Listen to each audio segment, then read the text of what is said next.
അങ്ങെനിക്ക് ഭയകാരണമാകരുതേ. തിന്മയുടെ ദിനത്തിൽ അങ്ങാണ് എന്റെ സങ്കേതം. ജെറമിയ 17:17. ദാവീദ് സങ്കീർത്തനത്തിൽ ഇങ്ങനെ പറയുന്നുണ്ട്: കർത്താവേ, മനുഷ്യരുടെ കൈകളിൽ ഞാൻ വീഴുന്നതിനേക്കാൾ നല്ലത് അവിടുത്തെ കരങ്ങളിൽ പെടുന്നതാണ്. എന്തെന്നാൽ അങ്ങയുടെ കാരുണ്യം മനുഷ്യന്റെ ക്രോധത്തെക്കാൾ എന്നെ രക്ഷിക്കുകയും ചെയ്യും. ഇതുതന്നെയാണ് ജെറമിയയുടെ പുസ്തകത്തിൽ 17-ാം അധ്യായം 17-ാം വാക്യത്തിൽ വായിക്കുന്നത്: അങ്ങെനിക്ക് ഭയകാരണമാകരുതേ. തിന്മയുടെ ദിനത്തിൽ അങ്ങാണ് എന്റെ സങ്കേതം.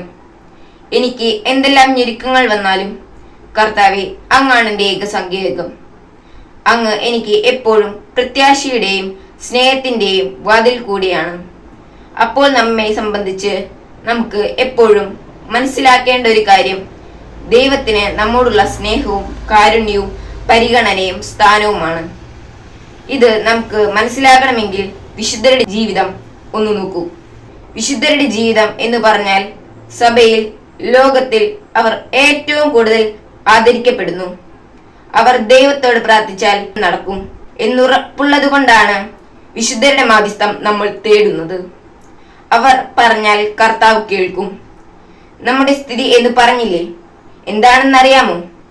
വിശുദ്ധർ അവരുടെ തുടക്കത്തിൽ നമ്മുടെ തുടക്കം പോലെ തന്നെയാണ്.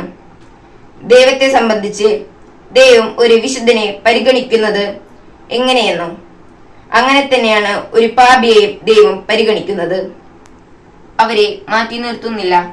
കാരണം നമുക്ക് തിരിച്ചറിവ് ഉണ്ടാകുന്നതിന് മുമ്പ് പാപങ്ങളിൽ നാം ഏറ്റവും കൂടുതൽ യാത്ര ചെയ്തുകൊണ്ടിരുന്നപ്പോൾ നമ്മെ വിളിച്ച് വേർതിരിച്ച് സുബോധം തന്നു.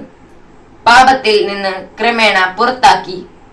എന്തെങ്കിലും അറിവ് കുറവ് കൊണ്ട് എന്തെങ്കിലും തെറ്റുപറ്റിയാൽ ദൈവം നമ്മളെ ഉപേക്ഷിക്കുമോ?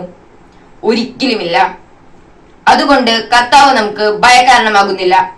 മാത്രമല്ല, നമ്മുടെ എല്ലാ ഞെരുക്കങ്ങളിലും അവിടുന്ന് തന്നെയാണ് ഏക സങ്കേതം.